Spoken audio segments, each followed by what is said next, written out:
Tahun 1945, Jerman bukan lagi sebuah negara. Ia hanyalah tumpukan puing yang berasap di jantung Eropa. Kota-kota yang dulu menjadi lambang kejayaan berubah menjadi lautan reruntuhan.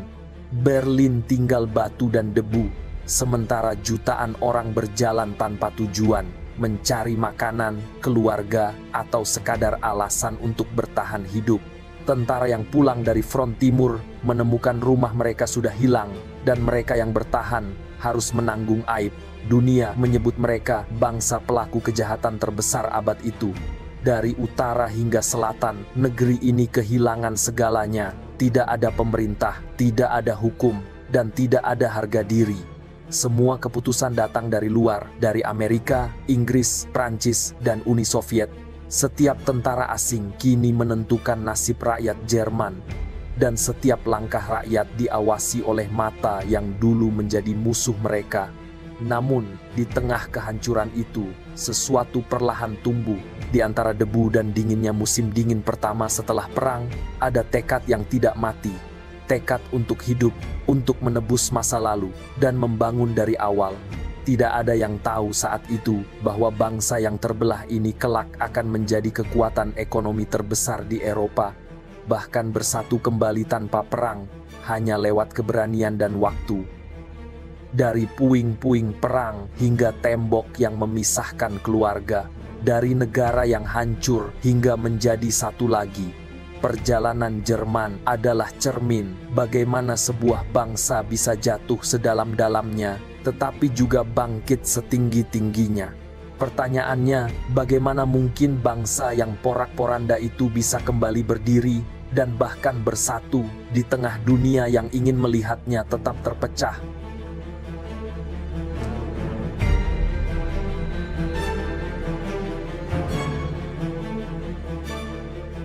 Pada tanggal 8 Mei tahun 1945, dunia menyaksikan sesuatu yang nyaris tidak terbayangkan.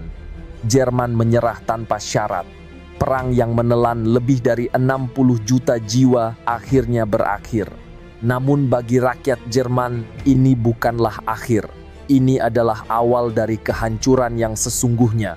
Berlin, kota yang pernah menjadi jantung kekuasaan Nazi, kini hanya tinggal tumpukan abu dan debu. Bangunan-bangunan megah telah berubah menjadi kerangka beton. Jalanan dipenuhi pengungsi yang berjalan tanpa tujuan, membawa koper tua dan sisa harapan yang tinggal sedikit. Di antara reruntuhan hanya terdengar tangisan bayi, langkah kaki, dan suara angin yang meniupkan bau mesiu dan kematian. Negara itu kehilangan segalanya. Pemimpin, tentara, hukum, bahkan masa depan. Hitler telah mati di dalam bunkernya. Para jenderalnya menyerah dan yang tersisa hanyalah kekosongan. Tidak ada pemerintahan, tidak ada otoritas, tidak ada tatanan.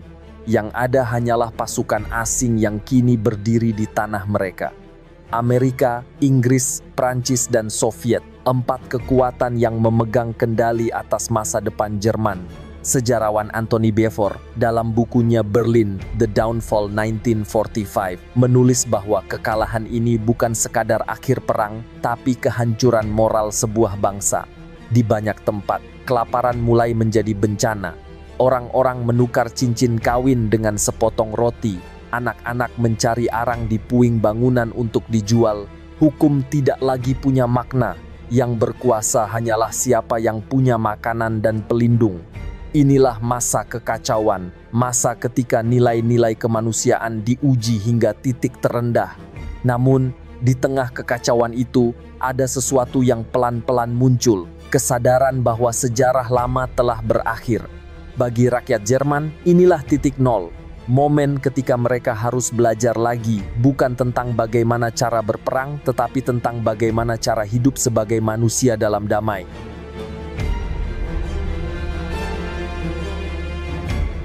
Setelah Jerman menyerah tanpa syarat, para pemenang perang segera memutuskan bagaimana negeri itu akan dikelola.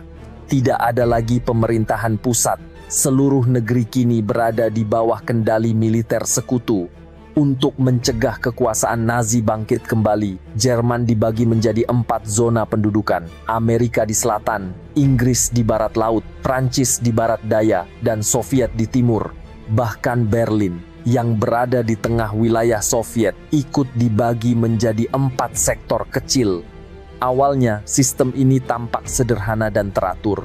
Keempat kekuatan besar membentuk lembaga bersama bernama Allied Control Council, semacam pemerintah kolektif yang bertugas mengatur kebijakan nasional. Tujuannya adalah menciptakan Jerman baru yang demokratis, damai, dan bebas dari ideologi Nazi.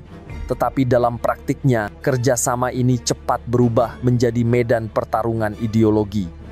Di zona barat, terutama wilayah Amerika dan Inggris, kebijakan diarahkan pada pemulihan ekonomi dan pembangunan kembali industri dasar. Mereka percaya bahwa rakyat Jerman harus segera bekerja agar tidak terjerumus lagi pada ekstremisme. Sebaliknya, di zona timur yang dikuasai Uni Soviet, pendekatannya sangat berbeda. Semua perusahaan besar dinasionalisasi, partai-partai disatukan di bawah kontrol komunis, dan propaganda sosialisme mulai dijalankan secara sistematis. Sejarawan Tony Judt dalam bukunya Postwar: A History of Europe menulis, apa yang awalnya tampak sebagai pembagian administratif perlahan berubah menjadi perpecahan politik yang dalam. Dalam waktu kurang dari setahun, arah kebijakan antara timur dan barat semakin menjauh, hingga batas kerjasama menjadi hampir mustahil. Pembagian yang semula dirancang untuk menata ulang Jerman justru menjadi fondasi bagi dua dunia yang saling curiga. Sebuah negara kalah yang awalnya ingin dibangun kembali, kini terjebak di antara dua kekuatan raksasa. Jerman tanpa sadar telah menjadi panggung pertama bagi drama global yang baru, Perang Dingin.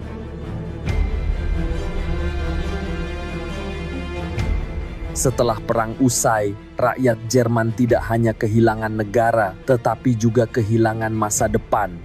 Kota-kota besar seperti Berlin, Hamburg, dan Dresden kini tinggal hamparan reruntuhan. Rumah, kantor, bahkan pengadilan, semuanya rata dengan tanah. Di musim dingin tahun 1945, orang-orang harus menggali puing-puing, mencari kayu bakar untuk menghangatkan diri, atau logam bekas untuk dijual di pasar gelap. Mata uang Reichsmark tidak lagi punya arti. Roti, kentang, dan rokok jauh lebih berharga daripada uang. Di seluruh negeri, ekonomi berubah menjadi sistem barter. Satu potong sabun bisa ditukar dengan beberapa butir telur. Satu bungkus rokok bisa menjadi tiket untuk mendapatkan makan malam. Perdagangan gelap tumbuh cepat, melibatkan tentara pendudukan, pedagang lokal, dan siapapun yang bisa bertahan di tengah kekacauan.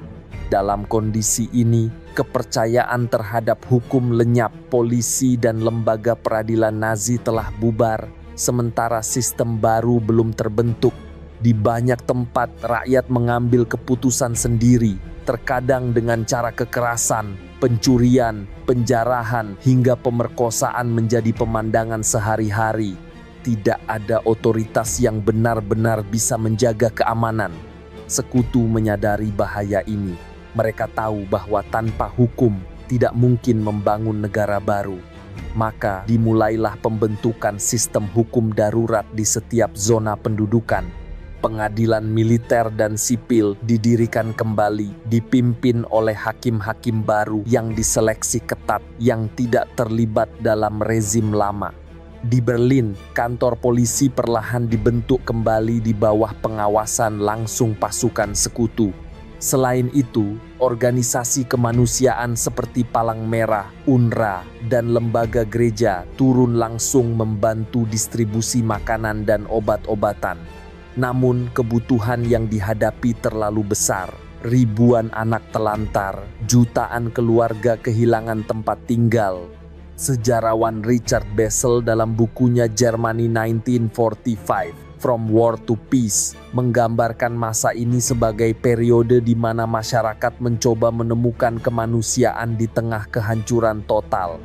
Dan memang pada masa ini, hukum bukanlah alat untuk menegakkan keadilan. melainkan sekadar cara untuk mencegah kekacauan makin dalam. Bagi rakyat Jerman, aturan dan ideologi tidak lagi penting. Satu-satunya tujuan adalah bertahan hidup hari demi hari di antara reruntuhan yang pernah mereka sebut rumah. Ketika kekacauan sosial mulai mereda dan kehidupan perlahan menemukan bentuknya kembali, sekutu menghadapi tugas yang jauh lebih rumit. Bukan lagi membangun kota, melainkan membersihkan hati dan pikiran sebuah bangsa. Ideologi Nazi telah menancap begitu dalam, bukan hanya di pemerintahan, tetapi juga di sekolah, media, dan bahkan ruang makan keluarga. Karena itu, upaya pertama untuk membangun Jerman baru dimulai dari hal paling mendasar, mencabut akar Nazisme dari dalam masyarakat. Semua organisasi yang berhubungan dengan partai Nazi dibubarkan. Seragam, simbol swastika, dan buku-buku propaganda disita.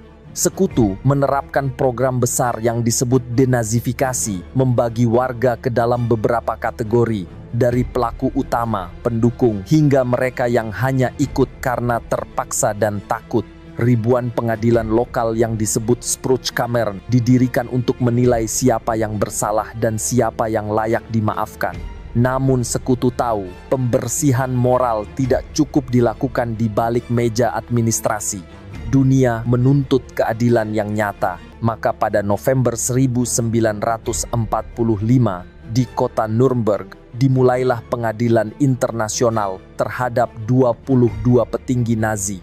Nama-nama besar seperti Hermann Göring, Ribbentrop, dan Rudolf Hess duduk di kursi terdakwa. Sejarawan Joseph Persiko dalam bukunya Nuremberg Infamy on Trial menulis bahwa pengadilan ini bukan sekadar balas dendam, melainkan sebuah upaya untuk menciptakan hukum baru bagi dunia.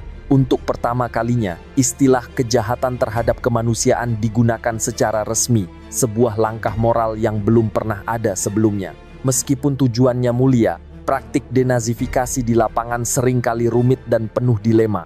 Banyak bekas anggota partai Nazi tetap dipertahankan karena negara kekurangan tenaga ahli untuk membangun kembali pemerintahan dan infrastruktur. Denazifikasi pada akhirnya menjadi sebuah kompromi yang menyakitkan antara tuntutan keadilan dan kebutuhan praktis. Namun, dari ruang sidang Nuremberg, dunia belajar satu hal, bahwa kemenangan sejati bukan di medan perang, tetapi di saat hukum berani menilai ulang hati nurani manusia.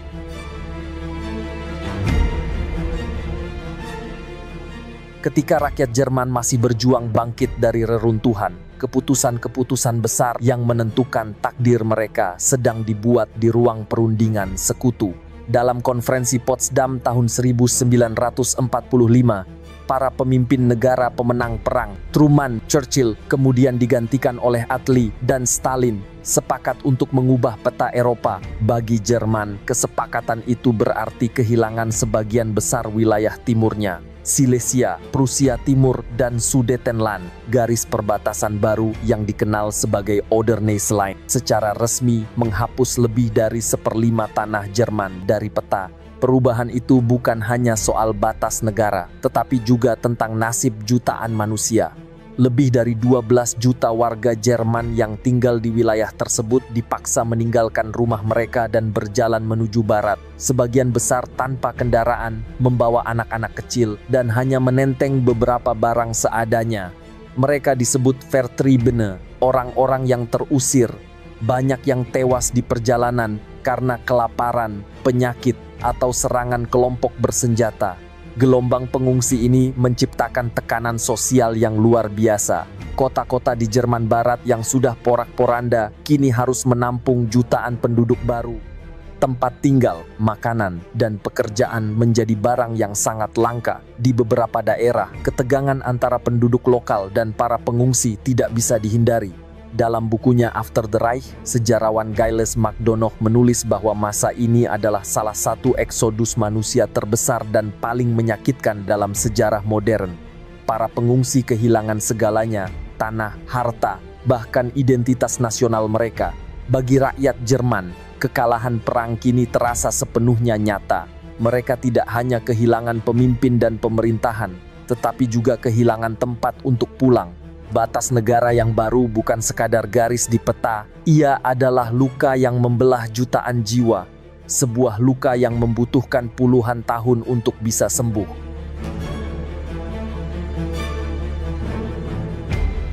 Gelombang pengungsi dari timur baru saja mereda. Jerman kembali menghadapi masalah lama yang semakin parah, kelaparan, pengangguran, dan ekonomi yang nyaris tidak bernyawa. Kota-kota memang perlahan dibersihkan dari puing, namun pabrik-pabrik besar masih berdiri dalam diam.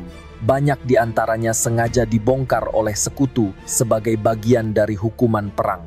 Pada tahap awal pendudukan, kebijakan sekutu jelas Jerman tidak boleh lagi menjadi kekuatan industri.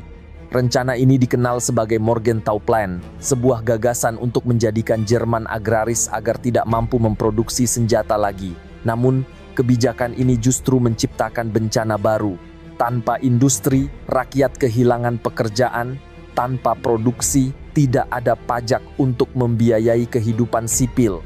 Hasilnya, pasar gelap tumbuh, kriminalitas merajalela, dan kelaparan semakin sulit dikendalikan. Tahun 1947, Menteri Luar Negeri Amerika George Marshall memperkenalkan program bantuan ekonomi besar-besaran yang dikenal sebagai Marshall Plan. Melalui program ini, seluruh Eropa Barat termasuk Jerman menerima aliran dana, bahan pangan, bahan bakar, dan mesin-mesin industri baru. Bantuan itu bukan hanya soal uang, melainkan upaya untuk mengembalikan kepercayaan diri sebuah benua yang hancur.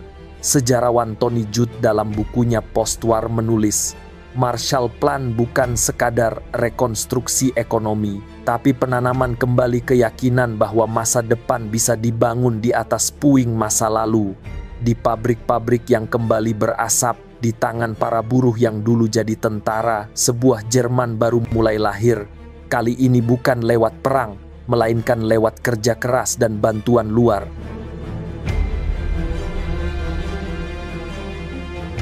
Keberhasilan Marshall Plan mulai terasa. Di zona barat, pabrik-pabrik kembali berasap, pekerja mulai digaji, dan pasar perlahan hidup kembali. Namun di tengah proses pemulihan itu, ada satu rintangan besar yang belum tersentuh. Sistem keuangan yang kacau. Mata uang lama, Reichsmark, nyaris tidak bernilai. Harga barang melonjak dan pasar gelap masih mendominasi. Tanpa sistem keuangan yang stabil, semua upaya rekonstruksi bisa runtuh kapan saja. Pada tanggal 20 Juni tahun 1948, Sekutu Barat mengambil langkah berani. Mereka meluncurkan mata uang baru, Deutsche Mark. Uang ini dirancang untuk menstabilkan ekonomi dan menghentikan pasar gelap. Dalam semalam, seluruh harga dan transaksi di zona barat berubah total. Rakyat berbondong-bondong ke bank, menukar uang lama dengan yang baru. Di toko-toko, rak yang sebelumnya kosong tiba-tiba penuh. Para pedagang mulai kembali menjual barang mereka. Sebuah keajaiban kecil terasa sedang dimulai. Namun, keputusan itu membuat Uni Soviet murka. Bagi Moskow, reformasi mata uang tanpa persetujuan mereka berarti pelanggaran perjanjian. Mereka khawatir mata uang baru itu akan memperkuat pengaruh ekonomi barat di seluruh Jerman, termasuk Berlin yang masih berada di jantung wilayah Soviet. Dalam waktu singkat, Stalin mengambil langkah ekstrem. Mulai Juni tahun 1948, Uni Soviet menutup seluruh akses darat dan air menuju Berlin Barat. Listrik dipadamkan, rel kereta dihentikan, dan jalan raya diblokir. 2 juta penduduk Berlin Barat terancam kelaparan dan kedinginan. Sekutu Barat dihadapkan pada pilihan sulit, menyerah atau mencari jalan lain. Solusinya datang lewat udara. Amerika dan Inggris meluncurkan operasi raksasa yang dikenal sebagai Berlin Airlift, jembatan udara terbesar dalam sejarah. Selama 11 bulan, lebih dari 270.000 penerbangan mengangkut makanan, batu bara, dan kebutuhan pokok setiap hari. Pesawat mendarat di Bandara Tempelhof setiap 3 menit, siang dan malam, tanpa jeda. Sejarawan Barry Turner dalam bukunya The Berlin Airlift menulis, operasi ini bukan sekadar logistik, tapi pertempuran moral. Dunia menyaksikan bagaimana tekad manusia bisa menandingi blokade politik. Akhirnya, pada Mei tahun 1949, Stalin menyerah dan mencabut blokade, namun keretakan sudah tidak bisa diperbaiki. Peristiwa ini menandai akhir dari kerjasama sekutu dan awal dari pembagian permanen Jerman. Di langit Berlin, pesawat-pesawat itu bukan hanya membawa makanan, tetapi juga membawa pesan bahwa dua dunia kini resmi terpisah, Timur dan Barat. Krisis Berlin akhirnya berakhir pada bulan Mei tahun 1949. Namun, dampaknya jauh melampaui apa yang dibayangkan. Sekutu Barat dan Uni Soviet sama-sama sadar bahwa kerjasama di Jerman sudah tidak mungkin dilanjutkan. Negara yang seharusnya dibangun kembali sebagai satu kesatuan, kini benar-benar pecah menjadi dua dunia. Pada 23 Mei tahun 1949, di kota Bonn, 3 zona barat secara resmi membentuk Republik Federal Jerman, atau yang kelak dikenal sebagai Jerman Barat. Sebuah konstitusi baru, Grundgesetz, disahkan dengan semangat demokrasi dan kebebasan individu. Konrad Adenauer, mantan wali kota Köln yang dikenal berhati-hati dan berprinsip, terpilih sebagai kanselir pertama. Ia segera membawa arah politik Jerman Barat ke jalan yang jelas. Bergabung dengan Barat, membangun ekonomi pasar, dan menolak pengaruh Soviet. Sementara itu, di Timur, Uni Soviet bergerak cepat membentuk negara tandingan. Pada 7 Oktober tahun 1949, lahirlah Republik Demokratik Jerman atau Jerman Timur dengan pusat pemerintahan di Berlin Timur. Di bawah pimpinan Walter Ulbricht, sistem satu partai diterapkan. Semua kehidupan politik dikendalikan oleh SED atau Sozialistische Einheitspartei Deutschlands, partai sosialis yang tunduk pada Moskow. Perbedaan antara dua Jerman terlihat sejak hari pertama. Di Barat, muncul kebebasan pers, pemilu, dan kebangkitan ekonomi yang cepat. Di Timur, negara membangun struktur ekonomi terencana dan sistem keamanan yang ketat. Garis ideologi itu perlahan membentuk tembok tak kasat mata, memisahkan keluarga, teman, bahkan budaya. Sejarawan A. James McAdams dalam bukunya Germany Divided menyebut tahun 1949 sebagai tahun kelahiran dua negara dengan dua kebenaran. Jerman Barat menganggap dirinya pewaris sah demokrasi, sementara Jerman Timur mengklaim diri sebagai pelindung cita-cita sosialisme, yang semula dimaksudkan sebagai pembagian administratif sementara, kini telah menjadi kenyataan politik permanen. Satu bangsa terpecah menjadi dua sistem yang saling curiga. Dari reruntuhan Reich muncul dua wajah Jerman, satu menghadap Washington, satu menghadap Moskow, dan keduanya segera menjadi cermin bagi dunia yang mulai membeku dalam Perang Dingin.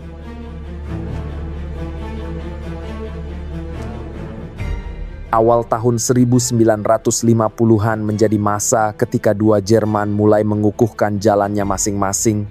Di Barat, Konrad Adenauer menetapkan arah politik luar negeri yang disebut Westbindung, atau keterikatan penuh dengan dunia Barat.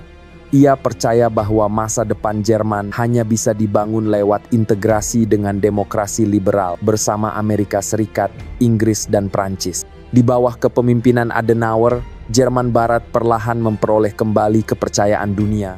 Tahun 1951, negara itu diterima masuk ke dalam European Coal and Steel Community, cikal bakal Uni Eropa.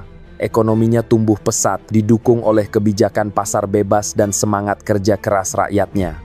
Orang-orang menyebut masa itu sebagai awal dari Wirtschaftswunder, keajaiban ekonomi Jerman. Namun keberhasilan ini juga berarti satu hal, posisi Jerman Barat semakin jauh dari Timur. Di sisi lain, Jerman Timur yang dikuasai Partai Sosialis SID bergerak ke arah sebaliknya. Negara ini sepenuhnya berada di bawah pengaruh Moskow. Aparat keamanan yang kelak dikenal sebagai Stasi mulai dibentuk mengawasi warganya hingga ke hal-hal pribadi. Semua keputusan politik dan ekonomi disesuaikan dengan model Soviet. Industri dinasionalisasi, pertanian dikolektivisasi, dan kebebasan individu nyaris hilang. Namun sistem yang kaku itu mulai retak hanya beberapa tahun kemudian. Pada 17 Juni tahun 1953, ribuan buruh di Berlin Timur turun ke jalan menuntut upah yang lebih adil dan kebebasan politik.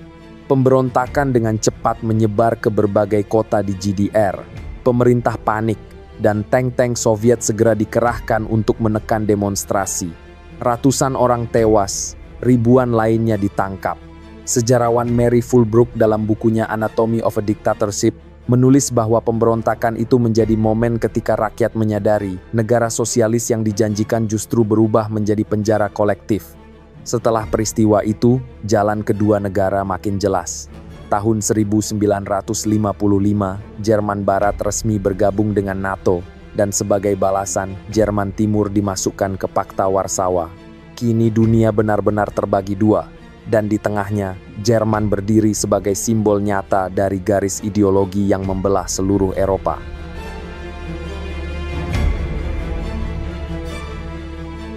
Memasuki akhir tahun 1950-an, jurang antara dua Jerman semakin lebar. Di barat, kemakmuran tumbuh pesat berkat ekonomi pasar dan dukungan Amerika. Di timur, ekonomi terencana ala Soviet justru berjalan lambat dan menekan kehidupan rakyat. Akibatnya, setiap tahun ratusan ribu warga Jerman Timur meninggalkan rumah mereka dan melarikan diri ke Jerman Barat, terutama melalui Berlin, satu-satunya titik di mana perbatasan Timur Barat masih terbuka.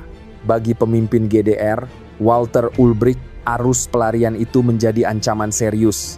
Setiap dokter, insinyur, dan tenaga terdidik yang kabur berarti hilangnya masa depan bagi negara sosialis yang sedang ia bangun. Uni Soviet menyadari hal yang sama. Mereka menekan Amerika dan sekutunya agar menghentikan provokasi di Berlin Barat. Namun negosiasi berulang kali berakhir buntu.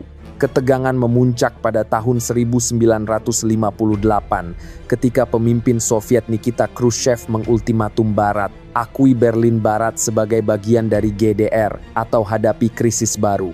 Barat menolak. Washington menegaskan bahwa kebebasan Berlin Barat tidak bisa dinegosiasikan. Sejak saat itu, Berlin menjadi titik paling panas di Eropa, sebuah kota yang hidup di bawah bayangan perang nuklir. Sementara itu, arus pelarian tidak berhenti. Dalam kurun waktu 1949 hingga pertengahan 1961, lebih dari 2,5 juta orang meninggalkan Jerman Timur. Tekanan politik dan ekonomi terus memuncak hingga akhirnya pada 13 Agustus tahun 1961, pemerintah GDR mengambil langkah drastis, menutup perbatasan Berlin dengan kawat berduri dan blok-blok beton di sepanjang garis pemisah. Dalam hitungan jam, keluarga terpisah, jalan-jalan dibelah, dan dunia menyaksikan lahirnya simbol paling nyata dari Perang Dingin, tembok Berlin. Sejarawan Frederick Taylor dalam bukunya The Berlin Wall menulis bahwa pembangunan tembok itu adalah tindakan putus asa dari rezim yang takut pada rakyatnya sendiri. Bagi warga Berlin, pagi itu menjadi mimpi buruk. Mereka terbangun di kota yang sama, tetapi di dunia yang berbeda. Dan sejak hari itu, perpecahan yang sebelumnya hanya ideologi kini menjelma nyata dalam bentuk beton, kawat berduri, dan penjaga bersenjata yang memisahkan satu bangsa menjadi dua dunia. Setelah lebih dari 1 dekade terpisah, dua Jerman hidup dalam dua kenyataan yang sangat berbeda. Di barat, kemakmuran ekonomi membawa kepercayaan diri baru. Di timur, kontrol ketat negara mengekang warganya. Namun di tengah ketegangan itu muncul Willy Brandt, seorang pemimpin yang percaya bahwa tembok hanya bisa runtuh jika ada keberanian untuk berbicara. Ketika Brandt menjadi kanselir Jerman Barat pada tahun 1969, ia membawa pendekatan baru yang dikenal sebagai Ostpolitik atau politik timur. Tujuannya sederhana, tetapi berani, mengakhiri kebekuan hubungan dengan Jerman Timur dan negara-negara Blok Timur. Bagi Brandt, berbicara dengan musuh bukan berarti menyerah, melainkan langkah pertama untuk menyembuhkan luka sejarah. Langkah awalnya adalah membuka komunikasi langsung dengan pemerintahan Walter Ulbricht di GDR. Meski banyak pihak di Barat menuduhnya terlalu lembut terhadap komunisme, Brandt tetap melangkah. Ia menandatangani perjanjian penting dengan Polandia dan Uni Soviet, mengakui perbatasan baru yang ditetapkan setelah perang, termasuk garis Oder-Neisse. Puncaknya terjadi pada tahun 1972 ketika Jerman Barat dan Jerman Timur menandatangani Perjanjian Dasar atau Grundlagenvertrag. Kedua pihak sepakat untuk saling mengakui sebagai negara berdaulat dan menjalin hubungan diplomatik terbatas. Bagi banyak orang, itu adalah terobosan terbesar sejak perang berakhir. Setahun sebelumnya, Willy Brandt dianugerahi Hadiah Nobel Perdamaian tahun 1971 atas upayanya membangun jembatan antara dua dunia yang saling curiga. Momen paling simbolis dari kebijakannya terjadi ketika ia berlutut di Warsawa di hadapan monumen korban Nazi. Sebuah tindakan sederhana yang mengguncang hati jutaan orang dan menunjukkan kerendahan hati seorang pemimpin sejati. Dalam bukunya The Divided Nation, sejarawan Mary Fulbrook menulis bahwa Ostpolitik tidak langsung menyatukan Jerman, tetapi mengubah cara kedua sisi saling memandang bukan lagi sebagai musuh, melainkan sesama manusia. Melalui diplomasi yang tenang dan sikap hormat terhadap sejarah, Brandt membuka jalan bagi sesuatu yang lebih besar dari politik, rekonsiliasi, sebuah awal baru yang membuktikan bahwa dialog kadang lebih kuat daripada dinding beton.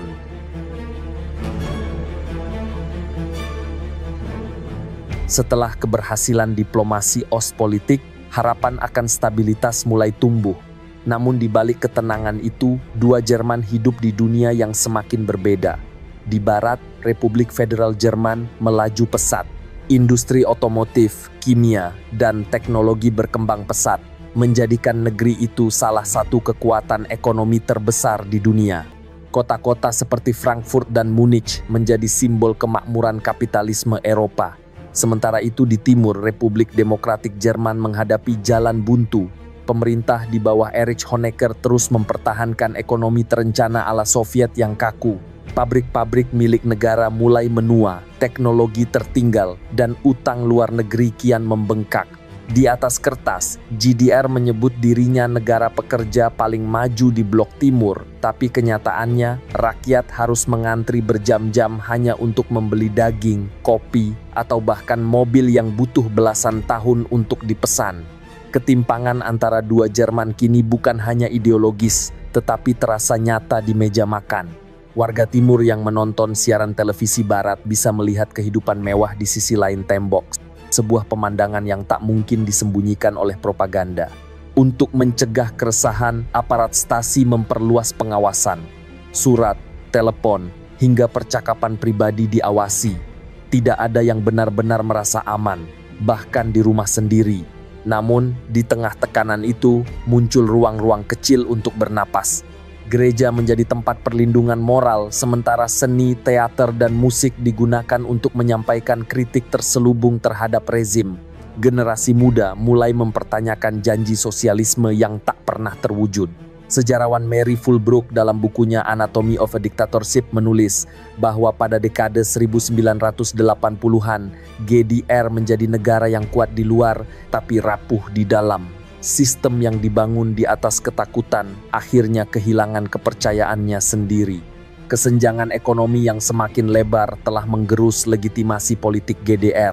Di saat satu Jerman menikmati kemakmuran, Jerman lainnya hidup dalam kecurigaan dan ketakutan. Dan dari jurang perbedaan itulah tanda-tanda kehancuran mulai terlihat.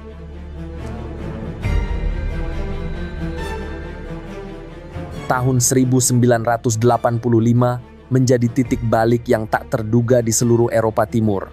Di Moskow, Uni Soviet memiliki pemimpin baru, Mikhail Gorbachev.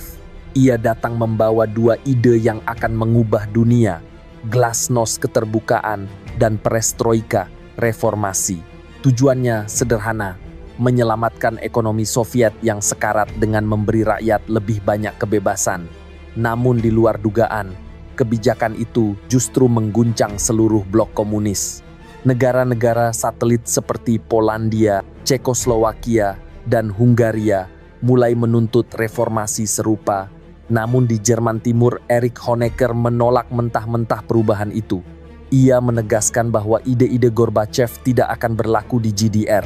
Rezimnya terus mempertahankan sistem tertutup, penuh pengawasan, dan sangat birokratis.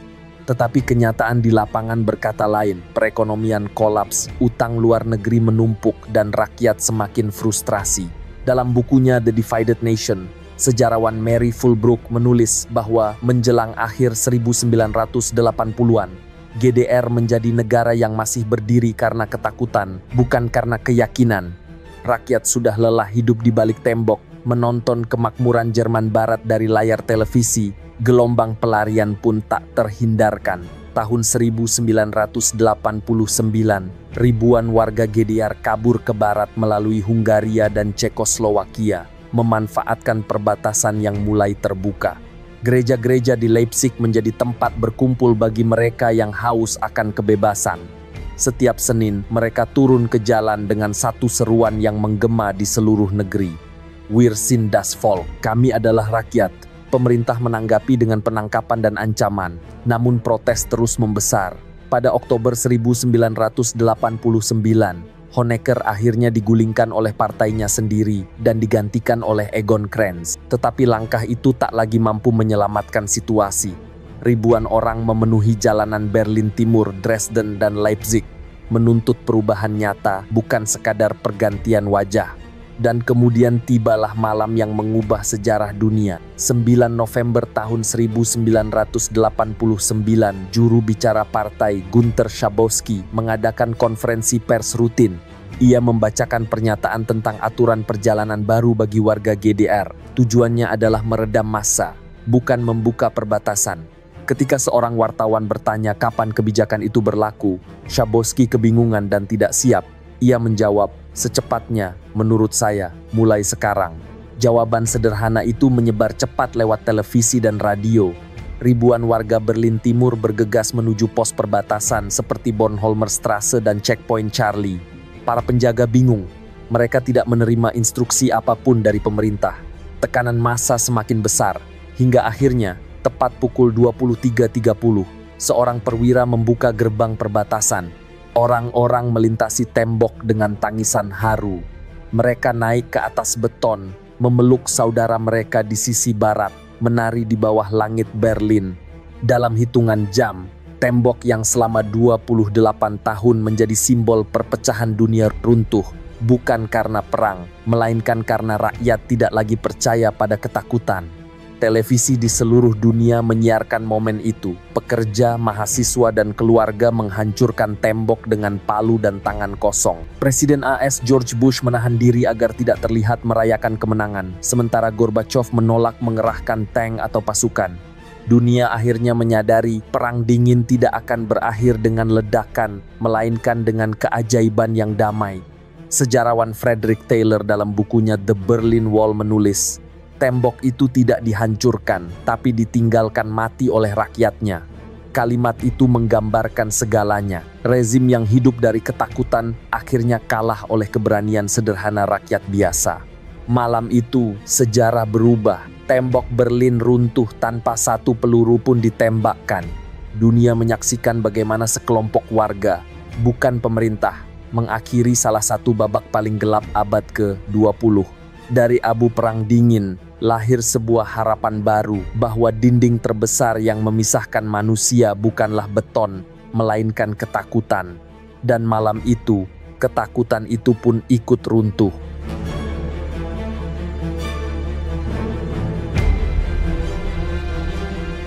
Runtuhnya tembok Berlin menjadi sinyal bahwa perpecahan Jerman tidak akan bertahan lama.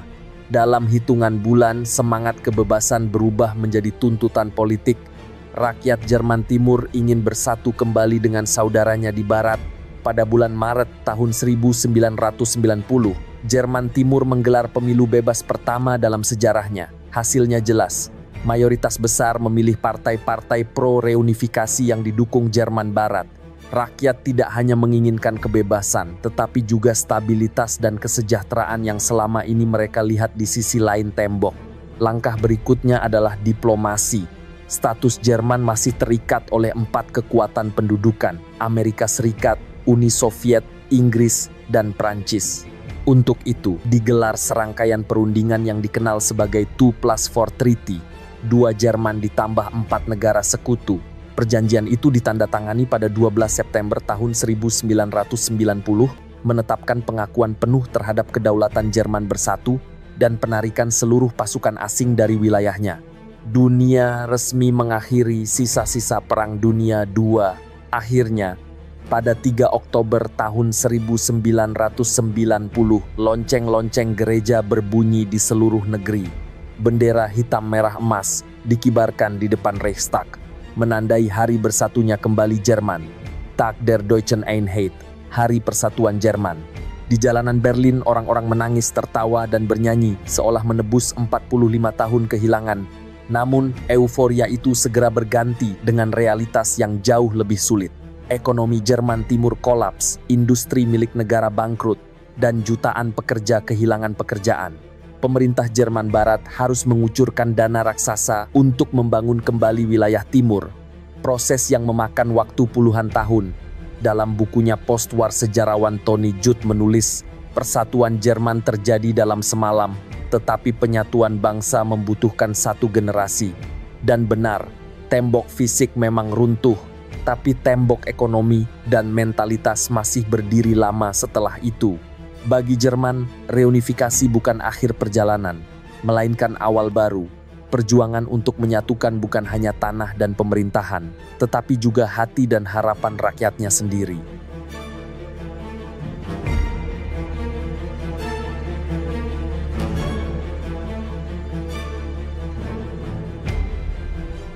Puluh 45 tahun setelah menyerah tanpa syarat pada tahun 1945, Jerman kembali berdiri sebagai satu bangsa.